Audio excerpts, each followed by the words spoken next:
We're all set. We're set. Good morning. I'm Elaine Chapnick, President of the Larchmont Marinette Local Summit, welcoming you to our October meeting.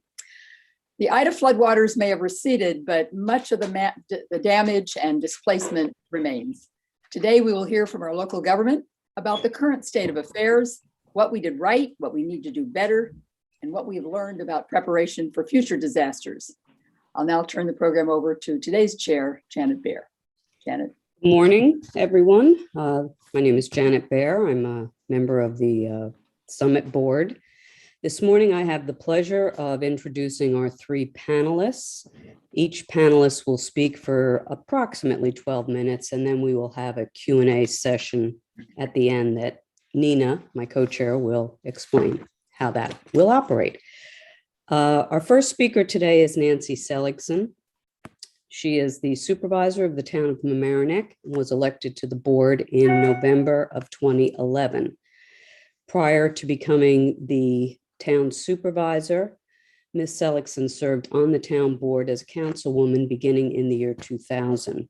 Under her watch, the town of Marinette was the 9th community in New York State designated a climate smart community, and the town has implemented many sustainability initiatives, including energy performance contract, food scrap recycling, and the installation of electric charging stations and green infrastructure. Ms. Seligson is the chair of the Board of Trustees of the Westchester Waterworks and past president of the Westchester Municipal Officials Association. She's also co-chair of the nonprofit organization Sustainable Westchester and the New York co-chair of the Citizens Advisory Committee of the Long Island Sound. She graduated from Northwestern University, with a degree in economics. Our second speaker will be Tom Murphy. Tom Murphy is currently serving as mayor of the Village of Marinette. It's his second term as mayor, having first been elected in 2017. Prior to that, Mayor Murphy was a Marinette Village trustee from 2000 to 2010, and he also served on the Marinette Town Board from 2014 until he began his tenure as the Marinette Village Mayor in December of that year. In addition to his political offices, Mayor Murphy has worked as an elevator mechanic and shop steward for over 30 years. He graduated from Hunter College with a degree in history. Our third speaker this morning is from the Village of Larchmont, Justin Dattino. I hope I'm pronouncing that correctly.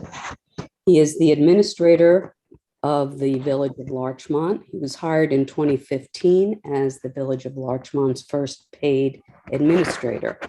He supervises the day-to-day operations of the village and prepares capital plans to ensure the future needs of the village are identified and adequately funded. Prior to his tenure with the Village of Larchmont, he was the Deputy Supervisor of Public Works for the Village of Scarsdale. Justin has a master's degree in public administration from SUNY Albany. I welcome all of you this morning, and I invite Nancy to start. Unmute.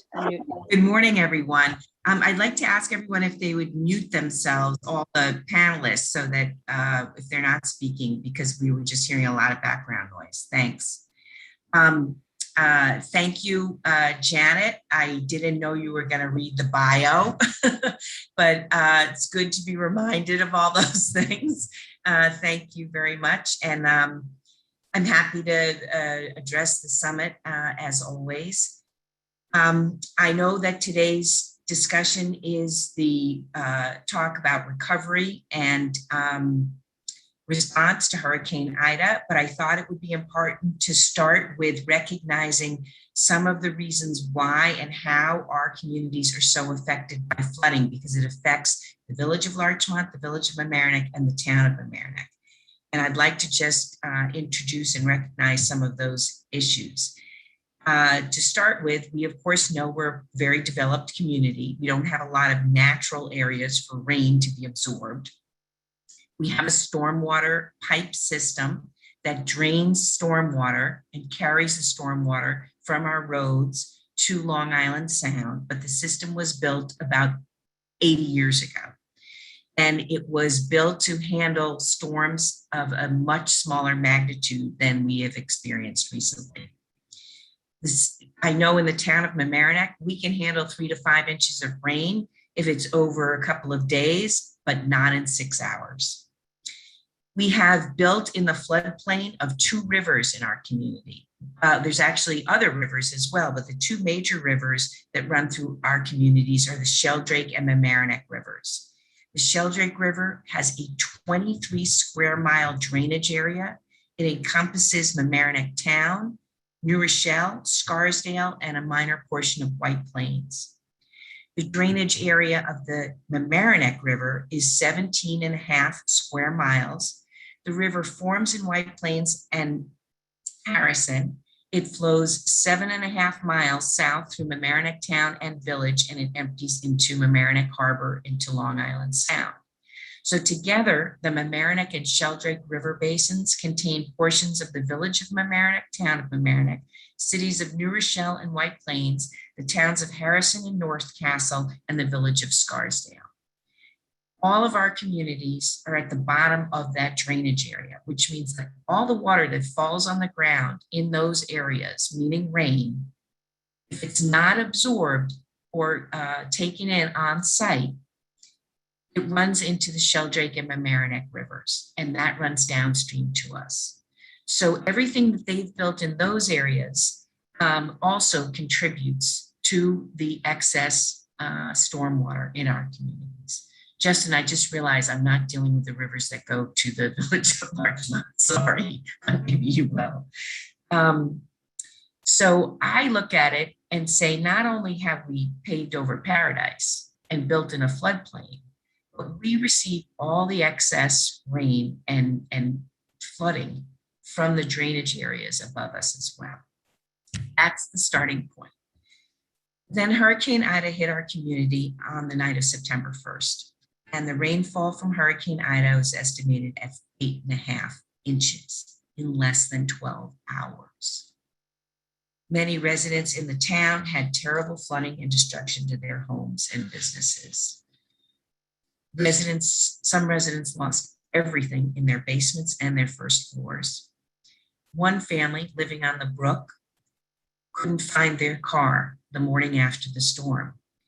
And it didn't show up, or it wasn't found, until 4 days later, when the water in the duck pond subsided and the car emerged. That means that the force of the rain and water flooding took that car from the driveway, pushed it down the street, over the falls, and either under or around the bridge to get into the duck pond. Cleanup from the storm has been monumental in the town, and I know it has been in the villages. The Sanitation Commission staff worked 13 days in a row. There was a 119% increase in material collected and delivered to Westchester County for the 17 days following the hurricane compared to 2020. That's close to 2 months worth of waste, trash, in 17 days. And it doesn't include the weight of the materials that was collected by the town and village highway departments. And that was delivered to the suburban carting site in the village of Mamaroneck.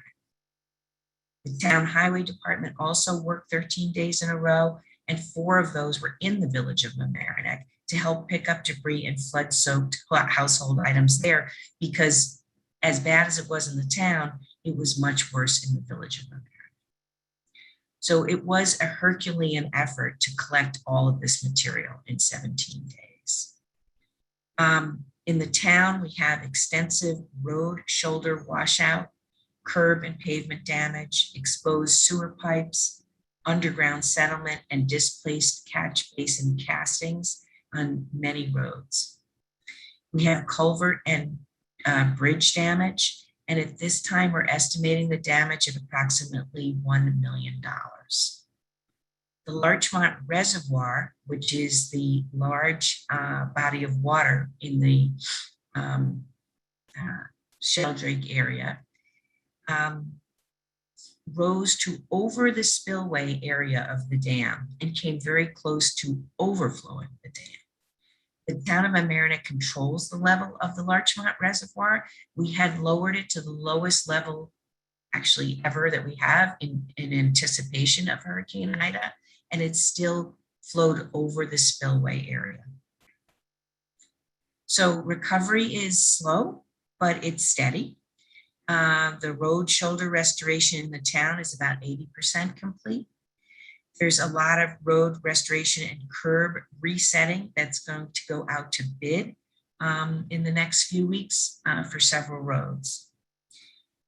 We've collected the debris from the rivers and streams that has all been removed. We had a International Coastal Cleanup Day a week ago last Saturday in the Leatherstocking Trail area in the town of Mamaroneck. We removed about 650 pounds of trash, that's litter and recycling and large objects from the riverbeds. We had 56 volunteers with us that day, and they were removing giant pieces of wood, large metal items, lots and lots of construction type material that was washed into the rivers.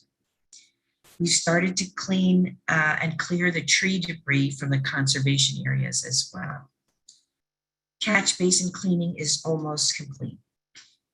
So in addition to roughly $1 million for the infrastructure in the town of Mamaroneck, we still will have hundreds of thousands of dollars in overtime for sanitation and highway crews, equipment costs, contractor road restoration costs, and more.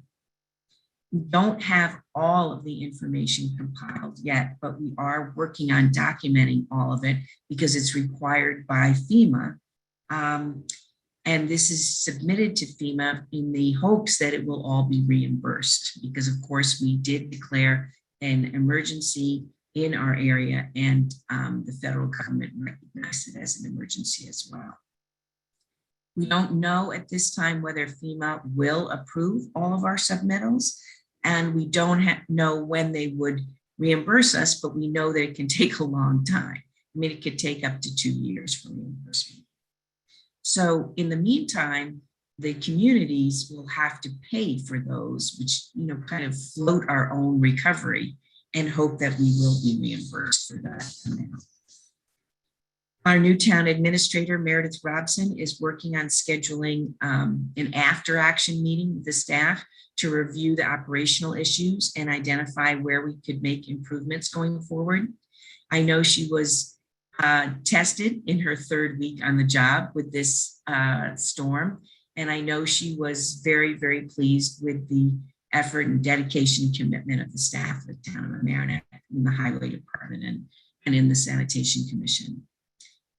And of course, our emergency services were on call that night and receiving scores of calls for help. So the police, fire, and ambulance were all very, very busy that night. One possible protective measure that we might look into is dredging the rivers to provide more carrying capacity for the water and improving some of the drainage systems. Rebuilding the entire drainage system would take a tremendous amount of money, more than the town or any of the municipalities could handle on their own. One of the reasons the infrastructure bill on the federal level is so important is because it does have water infrastructure funding in it, and that could be very, very helpful to our communities. We are asking and regularly do ask residents to clean the catch basins in front of their homes. Those are the grids that you see, usually in corners and sometimes in the middle of the streets, that allow rainwater to go into the stormwater system. If they are covered by debris, litter, leaves, or branches, that can impede the flow of water. And so we ask people to move those. Of course, the town highway staff is also out doing the same. I was also asked to address some specific questions regarding ongoing efforts in the town. One was regarding the comprehensive plan update. We've been talking about it for a long time in the town. Unfortunately, we've had some fits and starts that have not panned out, but we have just hired the Pace Land Use Law Center to work with us as our consultant going forward. They will be driving the process, and they'll begin the research and background work this winter. It looks like the initial public engagement will start in the late winter or early spring, but we're looking forward to really organizing for that and having in-person opportunities to engage with the public. We anticipate that the comprehensive plan update should take about 12 months. We also have currently a moratorium on tear downs in the town of Mamaroneck. That expires on October 31st. And we had hoped to be able to study and analyze and respond to that situation over the past 6 months. But we have not been able to complete that work.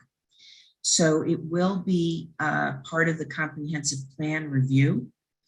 And because we are not specifically studying that issue, we will, right now it's anticipated that we will let the moratorium expire at the end of October. I really want to highlight the good news too, though. And that is felt by all of us, that our community came together. They really stepped up to help one another in Hurricane Ida. And that was a great thing to see. Of course, the need was devastating, but seeing people come together to volunteer, to clean out houses, donate goods, financially support those in need was really a wonderful thing to see and gave us all heart. We're lucky to have a social service network that's part of the fabric of our community. And I'm really talking about the Community Resource Center in the Village of Mamaroneck. They quickly became the go-to entity to reach folks in need. And the CRC has the contacts and relationships with the community. That's such a critical part of responding to emergencies and rescuing folks in this situation. And in our meetings with the county, who also were incredibly supportive and helpful in Hurricane Ida, you know, we learned that many other communities that experienced extreme flooding and big problems did not have that kind of social fabric and network in their communities. And it was a problem in trying to reach those in need and really helping people. We were able to do it in our community sort of faster and better than the others. And it pointed to how important that element is in our community. And I really want to thank Gerandi Martinez and everyone at the Community Resource Center. I know Tom will speak about some other entities in the Village of Mamaroneck, but the Coalition for Affordable Housing is also doing a great job. And we're just lucky to have so many folks that are part of the community to help. Thank you, Nancy. Tom, if you can unmute yourself, we will hear from you next. Good morning. Thank you for having me. Thank you for giving us this opportunity. The Village of Mamaroneck was devastated by the recent flooding. You know, as Nancy pointed out, there are two rivers that flow through both her community and the Village of Mamaroneck, the Sheldrake and the Marinette River. And the confluence of those rivers is in Columbus Park. And where those two rivers meet, there's usually an explosion of flooding that spills out into the Washingtonville area. Although Washingtonville is not the only part of the community that's affected. The Heights are affected, some parts of Rhinebeck are affected. But when we have river flooding, Washingtonville really gets devastated. And before this, the worst flooding was probably April 15th, 2007. And this surpassed that level by a couple of feet. So this was definitely the worst flooding that the Village of Mamaroneck has experienced in anybody's memory. it was a very harrowing night. There were folks stuck in the second floor of their apartments. There were folks narrowly rescued by many times the caring of their neighbors and friends from basement or first floor apartments. This was one of those nights where, as an elected official, you have a big trepidation that someone is going to be found the next morning who didn't make it. But, to the grace of God, that didn't happen. But, we can't always depend upon the grace of God to keep tragedies like that from happening in the village of Mamaroneck. There were people calling on the night of the flood. I got texts from people and calls from people. I'm on the second floor. My whole first floor is flooded. Who's going to come out and save me? And the answer really was we had no capacity to send people out in 10, 11, 12 feet of water. We don't have a Navy. So basically, you had to tell people to just shelter in place and go up to the highest part of your house. And, as soon as the flood waters receded enough, we did send equipment. And even, when it was 4 or 5 feet of water, we were sending front end loaders to get people out of the higher parts of their house. There's a feeling of impotence as an elected official when, your residents are in danger and you can't do anything but offer, words of support. And that shouldn't have to be. And, as Nancy pointed out, if we were doing Mamaroneck all over again, if we could just have this land undeveloped, we wouldn't have developed in the floodplain like we did. But we did. And we have to deal with the Mamaroneck that we have. And the realities on the ground is that there are thousands and thousands of people who live in the flood zone who need to be protected and need to be, recognized as having, a need for the village, the state, the county, and the federal government to look out for them and to protect them. To that end, I'm very hopeful in the recent developments that the Army Corps of Engineers in some form will be implemented in the village of Mamaroneck. I've worked very closely with Senator Schumer's office. And as you know, Senator Schumer is the majority leader in the Senate. So, until and hopefully, not before things change, we can get something done that benefits the residents of the village of Mamaroneck and tries to ameliorate some of the problems that they've labored under for generations. And as often happens in these situations, the damage affects those with the least economic resiliency.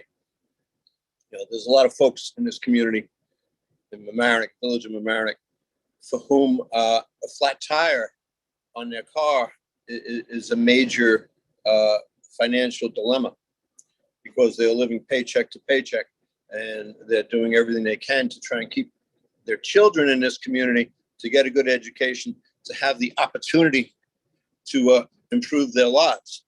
And I think it's very important that we're mindful of that. And, going forward, to prevent flooding, I think it's very important that the village does everything within our power, both through the planting of trees and changing laws to require more pervious services and doing everything we can locally, but also doing everything we can to encourage the federal government to do its responsibility and finally address the issues here in the village of Mamaroneck, which almost came to fruition during the last president's administration. But just to be frank, he put the kibosh on it, right when we were near the goal line. So, we might have had a project started already had it not been for that. We lost a considerable amount of infrastructure in the village of Mamaroneck. We lost a firehouse, all volunteers firehouse on Mamaroneck Avenue. It was completely devastated. We lost 4 police cars. The bridge, Tompkins Avenue, is severely damaged. We don't know at this point whether it can be repaired or it needs to be replaced. It's an integral way to travel in our community. It crosses the Marinette River by Phillips Park Road, and where Prospect Avenue ends behind the regatta over there. So it kind of connects Rhinebeck to the town of Mamaroneck. It's a very old bridge, and the storm undercut its supports. So we're still looking to see what we need to do with that. I don't have a figure on the overtime and the expenses, but it'll run into the hundreds of thousands of dollars for sure. We're very hopeful that FEMA will reimburse all of this. When President Biden declared us an emergency area, we were on the phone literally within a minute to Senator Schumer's office to tell them that we would host FEMA in the Village of Mamaroneck. And because of that, FEMA opened up its headquarters for this area at the Village of Mamaroneck Courthouse, which allowed our residents to have easier access to help in those facilities. And, we then, of course, helped our neighbors in Rye, Portchester, and Mamaroneck, and New Rochelle. But it was very important because the community in Mamaroneck that was devastated, a lot of times lost their cars, a lot of times didn't have a car. So to have a way to access the Red Cross, a way to access FEMA, a way to access the help from New York State, all in one location, really helped our residents in the long road that many of them will have to recovery. In the first 2 days, I think, we picked up the equivalent of 3 months worth of trash. I remember walking down Center Street a couple of days after the initial flood, and a gentleman was putting more stuff out on his curb. And I said, is this everything from your basement?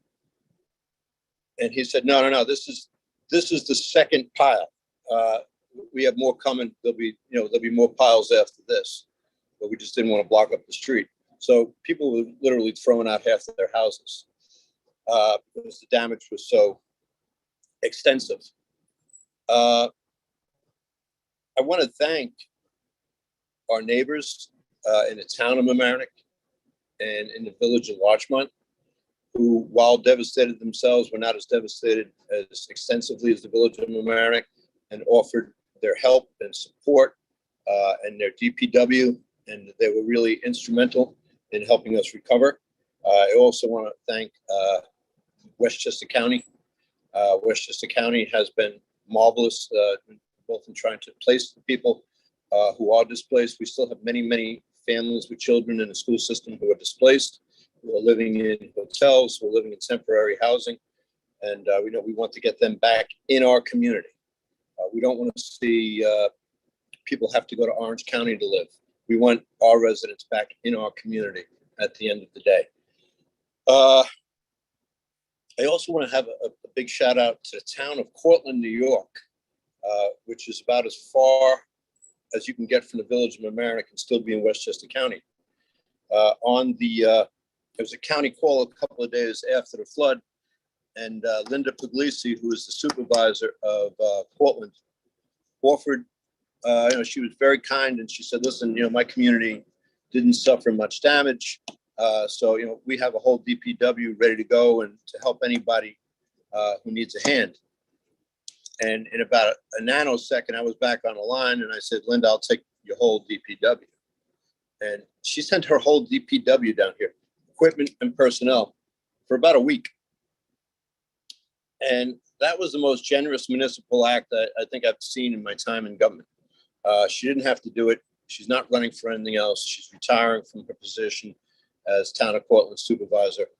And it was just a very kind, caring act. And I don't really even know Linda. I've met her a couple of times at Westchester Municipal Associations, and so it wasn't even done out of camaraderie with us, because she doesn't have much connection down here. Going forward, I think the Village of Mamaroneck, what this flood has shown us is that there is a need for affordable housing. There's a great need for affordable housing. We have people displaced. We have people who are paying 50, 60, 70% of their income in rent to live here. And even in some cases, people who own their homes are paying that kind of burden for their mortgage and their taxes. And we talk about all the time, the Summit talks about, the Village of Mamaroneck talks about, we talk about it in our houses of worship, about honoring the diversity of our community. Many people will say, I moved here for the diversity, but it's not enough to just give lip service to it. We have to actually take concrete actions to make sure that the diversity is maintained, to make sure that we're not always putting the economically disadvantaged in the most dangerous situation. So, I'm in favor of building more affordable housing, but all affordable. I don't want to build any more luxury housing with 10% set aside or any of that. I'm in favor of building all affordable units for our residents and to keep this community diverse, both economically and racially. I think it's very important. So we have to look for opportunities to build in areas that are not in the flood zone, so that everybody has an equal opportunity to enjoy the community that we all built together. There are people who have suffered generational flooding now. Their grandparents talk about the flooding that they experienced, and now the grandkids are going to have that same story, and it doesn't have to be. And there's going to be a lot of people who always say you can't do this, it'll be hard, it'll be expensive. But we're living off the infrastructure that was built during the Depression or pre-Depression. And good government is an investment. And while some of us might not see the tangible benefits immediately or even in our lifetime, we are hopefully building a community that's going to be sustainable going into the future. So that that's part of what an elected official's job is, I believe, is trying to look into the future and say, what does this community need to survive and be viable and to be inclusive in the future. So I think that is an important aspect of who we are and who we should be. And I'm hoping that we can move in that direction in the Village of Mamaroneck. Nancy talked about our stormwater system, and she's right. Our stormwater system is inadequate to what we saw on September 1st. But we also saw New York City, which has a combined sewer and stormwater system, also was vastly inadequate. And I don't know if you could build a storm system big enough for what's coming in the future. We all saw this coming. Those of us who actually believe in science knew that this was coming. So now it's here. It's here. The climate change I'm talking about, and it's here quicker than a lot of the people who study climate change had predicted it was coming. So we have to play catch up. I was going to say get out in front of it, but it's too late for that. But we have to try and play catch up, and really try and make this community sustainable. And if we're going to survive existentially as a diverse community, we have to really make sure we do something to protect our neighbors, at least among us, from the ravages of flooding. But I've gone on too long. I appreciate this opportunity. If I have to drop off, I am at work and I'm trying to multitask here. Thank you. Thank you, Tom. Justin, if you would give us an update from the Village of Larchmont. Sure. Thank you. Thank you all. Good morning. It's a pleasure to be part of the Summit's program today. And I'm looking down at the number of participants, and I don't think I've been on a Zoom meeting with quite so many folks. So certainly the summit has a strong following, and everyone's really interested and engaged in what's happening in the community. So I hope you appreciate the update from Larchmont. So both Nancy and Tom, tough acts to follow. I think Nancy definitely hit all the key opening points to give everyone the perspective of where we are as a community in terms of development and our status with regard to infrastructure, particularly stormwater. For Larchmont, we have many streets that don't even have stormwater infrastructure. It kind of just relies on the gravity of the street and the topography to channel its way down to either the next open water course or to the next catch basin. So, certainly a lot to be said for stormwater itself and how to handle it. And as we saw in Ida, in most cases, we couldn't handle it. Larchmont was uniquely impacted in that we weren't as harshly impacted as you might have expected. While our residents did suffer some severe damage to their homes and property, in excess, we believe, of 200 homes had some type of flooding in there. Only a handful had flooding within the first floor of their homes, in the order of 2 to 3 that we're aware of, at least. This, I think, again, we don't have an engineer who's weighed in on it, but I think it's largely attributable to 2 things. The tide. The tide for Larchmont, the tide was not at high tide, which allowed the Pinebrook neighborhood really to drain out, although not as fast as it received the water, but it was able to take some of that headway off of the water and not stack up in the sound and push back in. And then the other factoid is just that it was rainwater and not storm surge. That certainly had a different impact on what we'd see normally for flooding situations in Larchmont.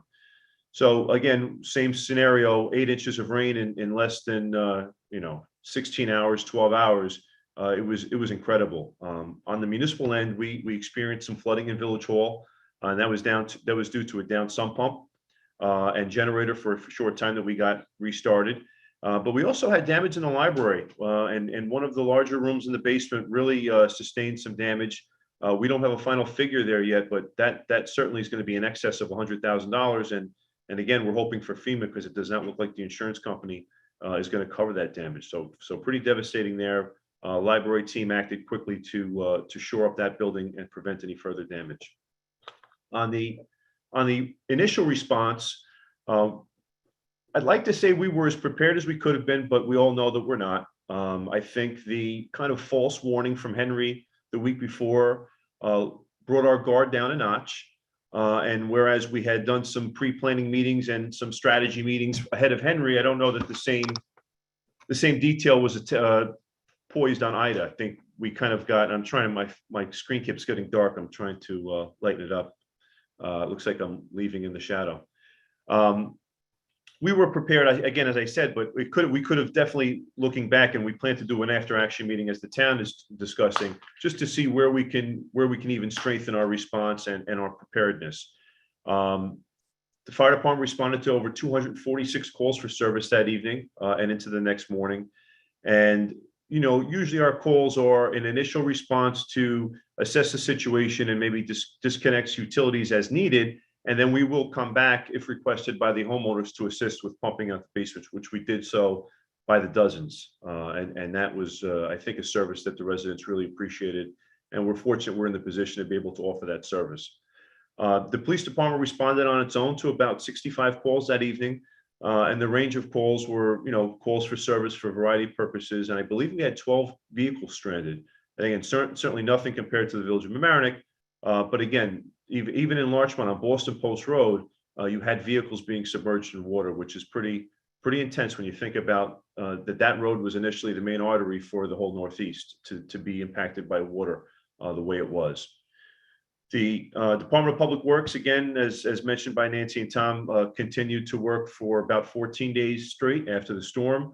And again, a small village like Larchmont with our DPW staff of about 15 fully staffed, we were able to assist in our residents getting cleaned up, as well as we had a crew in the Village of Mamaroneck, I believe for 10 days, maybe a little bit longer or shorter, but we certainly had to help our neighbors out because, again, the village really was devastated. But we continue to collect C&D debris, again, with the assistance of Westchester County. They kind of really made things flexible in terms of sites to deliver material, ways in which we could deliver the material, and that really helped expedite the process. And Steve Altieri, who was the former town administrator, he was spearheading the Larchmont Mamaroneck Joint Sanitation Commission, along with Nancy and Lorraine, the mayor in Larchmont, to make sure that that setup, that sanitation service that everyone is really so reliant upon, even on a day-to-day basis. If you think about the interactions between municipal staff and yourselves 5 days a week coming to your home, in this instance, they really had to step up the bar, and they did so in a big way. And the Larchmont DPW assisted in collecting some of the larger debris with the larger equipment that we have. The recovery at this point in Larchmont, again, fortunately, did not severely impact our business districts. Fortunately, did not severely displace residents, but certainly will be a costly storm to recover from. Folks that had finished basements that never experienced flooding before went through this and lived this for the first time in shock and awe. There are folks that unfortunately have weathered storms before that were, in the scheme of things, prepared, but not prepared for the volume of water that they encountered themselves. So they'll, on an individual basis, we'll certainly see residents maybe discussing whether or not to move forward with finished basements and some of the other finished amenities that they may have that have been flooded now time and time again. So we'll have to see how people react and make these decisions on how they rebuild going forward. But certainly the village's building department will be there to help them and assist them in their questions and in their effort to get back to whole. And I'm just looking at the specific question here. That's it, the zoning amendment. So as most people know, at least that live in Larchmont, that follow Larchmont news, back in 2016, Larchmont adopted a moratorium on demolitions in its residential districts as Mamaroneck, similar to Mamaroneck, not exactly the same as Mamaroneck has done. And that was in an effort to really just kind of evaluate on a large scale residential development and the impact in the character community, the impact to the environment, the impact to all of the things that we live with. And those zoning laws were a variety of things, not very specific to stormwater, although we have a zero-sum, zero-net impact when it comes to developments on your private property, that you can't necessarily increase your runoff without mitigating that. So again, it only impacts private properties, and it's tough to see the full impact if that's achieved the benefit that I think the village board and the community was looking for. Certainly on a property by property basis for these small projects, or not necessarily small, but on these one-off projects that did fall under the law since 2016, there might be measurable impacts, and certainly maybe measurable impacts for their immediate neighbors. But how that impacts to the overall community, impacts to stormwater into the conveyance system, that remains to be seen. I think that it will take a long time for some of these projects to incrementally grow on a basis where you're going to see a difference village-wide, where you'll see maybe more storm resiliency in Larchmont than you had before these laws. And again, that's just the nature of private development. It's not a retroactive law where we're asking people to retrofit certain things. It generally kicks in on a large scale redevelopment of private property. So that remains to be seen. And again, on our continued recovery on the municipal front, again, certainly not the devastation and loss of either the town or the village. Fortunately, we did not lose any equipment aside from some pumps and maybe some switch gear. We had a sanitary sewer pump station that had never been inundated with water before in terms of its control panel. Its control panel is 5 feet above the ground, and that panel got 4 feet of water. So, and that I believe was designed not to get water. I would like to hope it was, because it's not that old. But that pump station went underwater. We lost the circuitry there. And so that, again, if you look at each aspect in the village, we can find some damage. Incrementally, it's going to be significant in the order of a few $100,000 that we are going to obviously pursue either our insurance company or FEMA, most likely FEMA for most of this, since it was this type of event, and go forward with restoring and rebuilding more appropriately now. We're not going to put that panel back exactly where it was. We're going to put the panel back at least as high as we think the next storm will go, and then a little bit more.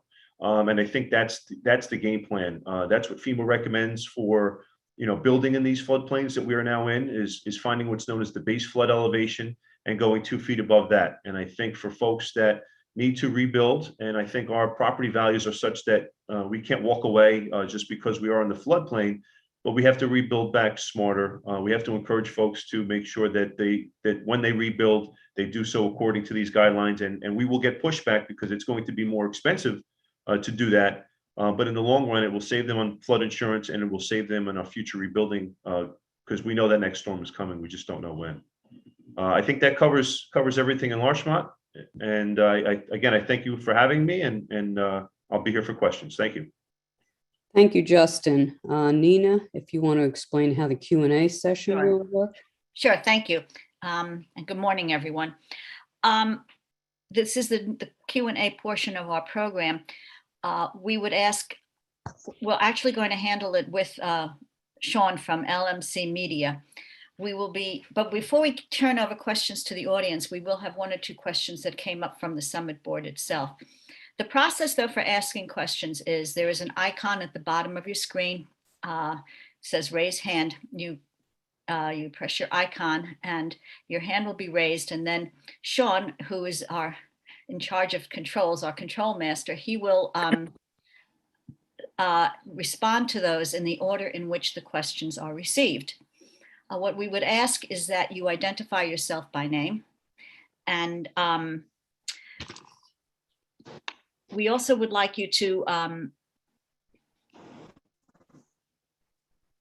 indicate to whom the question is being addressed, whether it's to all the panelists or to one particular panelist. So raise your hand, press the icon.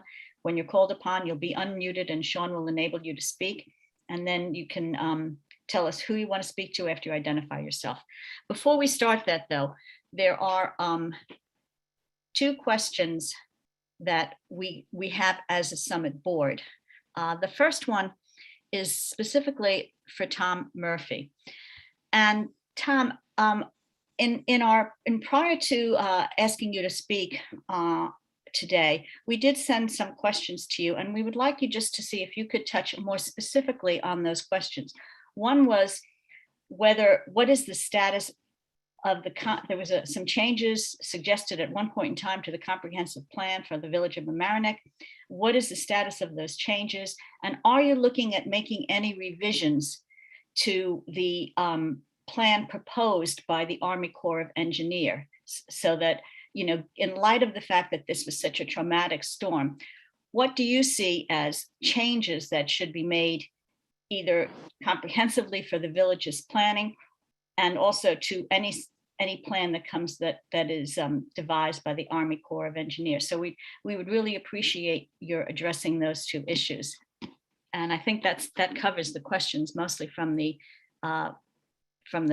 Summit Board. Should after you respond to that, we'll open it up to the community to ask their questions, and we'll let Sean take over from there. So there you go, Tom. Just on a comprehensive plan, the village board has worked on a comprehensive plan. We've kind of gotten sidetracked by COVID and the flooding. I'm hoping that we take it up again in the future. I think that there was a lot of progress made. There was a lot of citizen input. So I'm hoping that will be a priority in the future. Are we getting close? I'm sorry, what? Are we getting close? No, not right now, no. I mean, there are other things that we're working on right now. I'm hoping to take it up in the future. I'm not going to say it's close. I'm going to say it's on the horizon. That's really all I have right now. Okay. On the comprehensive. Any comments on the Army Corps, on what you might Yes, I suggest do. to them? I mean, here's the thing. The Army Corps of Engineers, the only government agency tasked with doing engineering to alleviate and work on flooding. They are going to look at what happened recently. So I'm looking forward to seeing what they come up with based upon the most recent flooding. But I think we have to really, really take a step back. There's a lot of people in the community, and there's a lot of ideas, and people who aren't engineers, people who aren't trained in this field, myself being one of them. So I'm loath to say, yes, I think they should do X, Y, and Z, because I don't have the expertise. I'm not a hydrologist. I'm not an engineer who deals with flooding. They are going to take into account what has happened. So I don't think that I am in a position to make recommendations to them. I think we are in a position to tell them what occurred here and to see if they have more extensive fixes that can help ameliorate some of the damage and the pain that was caused in the Village of Mamaroneck. So I, as an elected official, am not going to propose individual or specific changes to their plan based upon what I might feel, because I think that that's the road to doing nothing. I think that muddying the waters and having non-professionals and people who don't have any expertise in the area offer what sounds like expert opinion when in fact it's not, and it's just civilian opinion, is kind of what has gotten in our way in the past. The village was very close to having an Army Corps of Engineers plan in the 1980s, but the village board backed away because they thought that there was some developments going on that was going to preclude the need for the Army Corps plan. And obviously, that foresight didn't work out. So I think that we have to give the information that we have about what happened in our community on September 1st, September 2nd to the Army Corps of Engineers and ask them to consider that.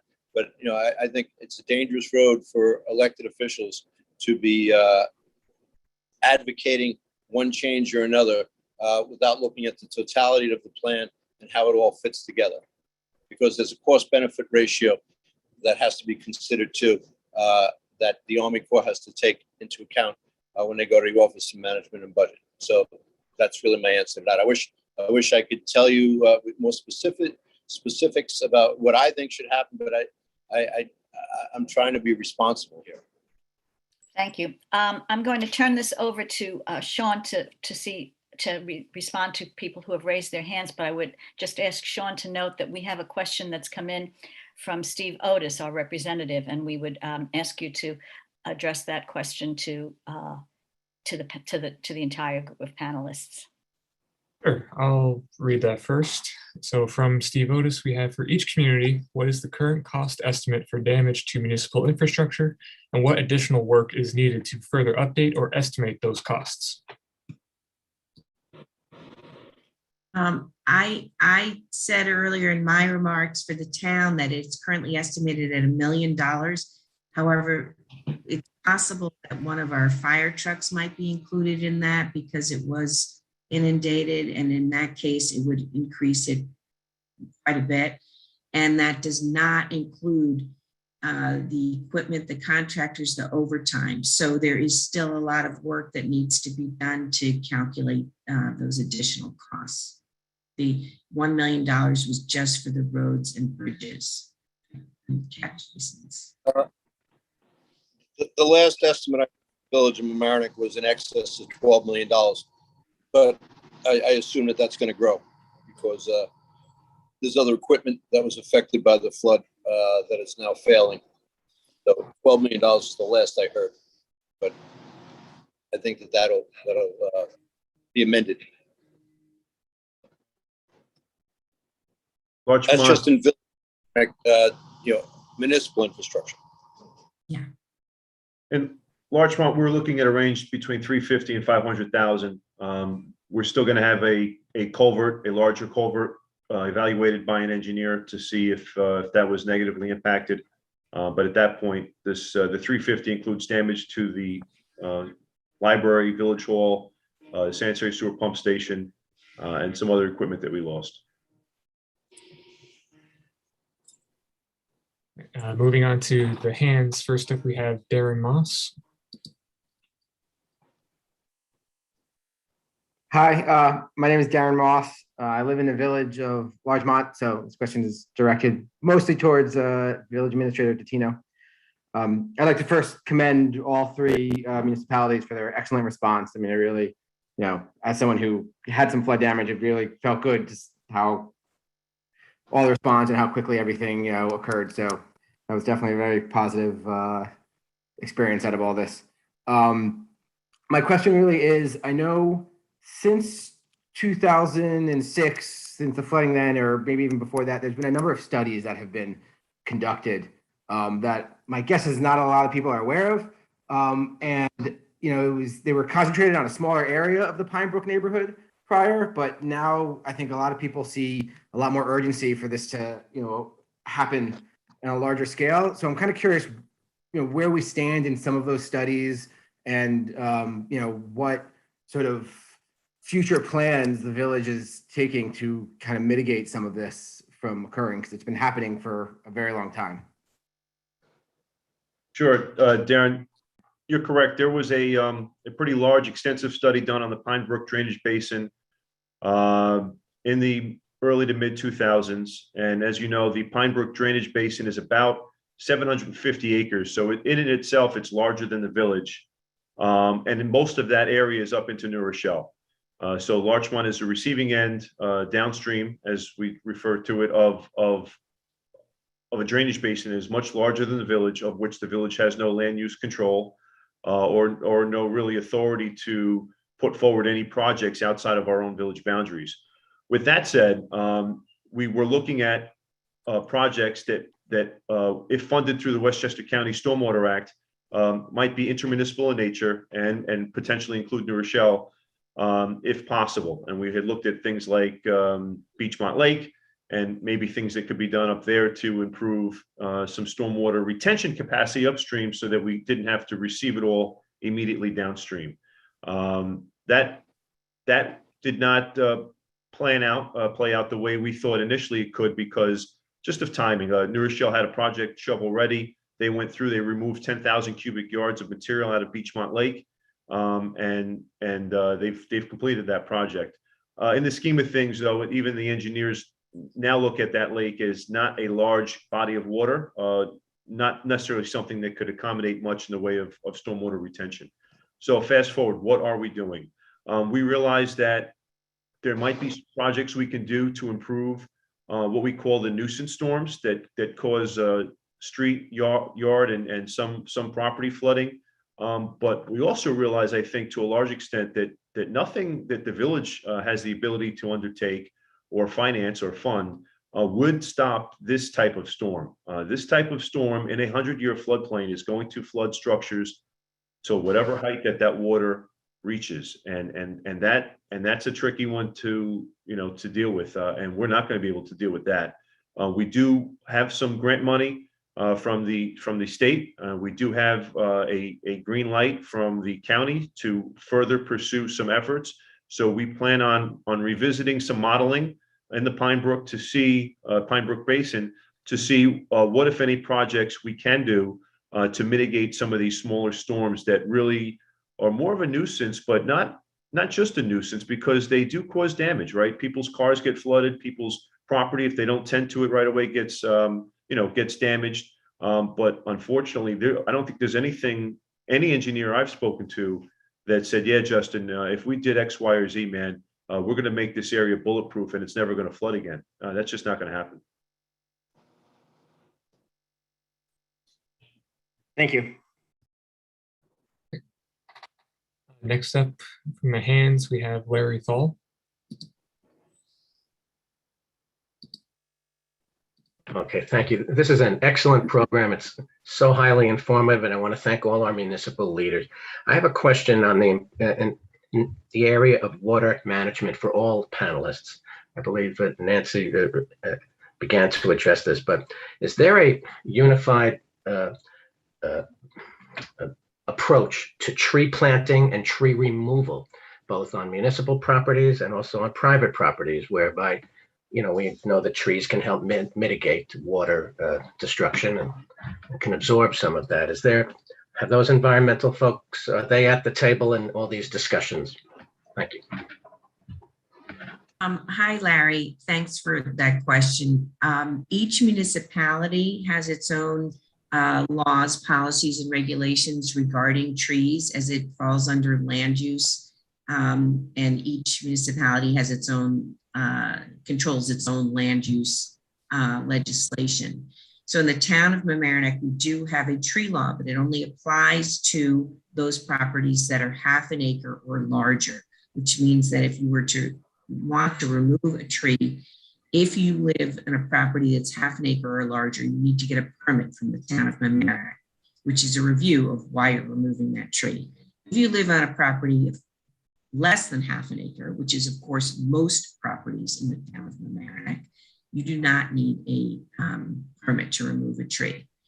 We are currently considering amending the tree law, and I should say, first of all, we're reviewing the tree law and considering recommendations and suggestions that have been made by the Sustainability Collaborative, which is our environment committee, because we recognize that the tree canopy needs to be increased and improved in the town of Mamaroneck. So it is certainly something we're taking under consideration now and reviewing. And I'm hoping that there will be a revised tree law that will be more protective of the current trees we have and require more in-kind planting of those that are removed. Thank you very much. Larry, just in the Village of Mamaroneck, we are in the process of doing public hearings on a new tree law. Tonight will be the second public hearing on a proposed tree law that our tree committee has been working on for 10 years. I think it's a good law. I think it balances, protecting and supporting the urban forest cover canopy with not being too onerous on our homeowners. So hopefully the Village of Mamaroneck will have a new tree law in the very, very near future. In the Village of Larchmont, there is a Parks and Trees Committee that works very diligently with our DPW on our street planting program, which is pretty robust for a small village. I believe we're planting 50 to 60 trees a year, depending on where we are with tree removals and space to do so. That includes our village rights of way and public parks.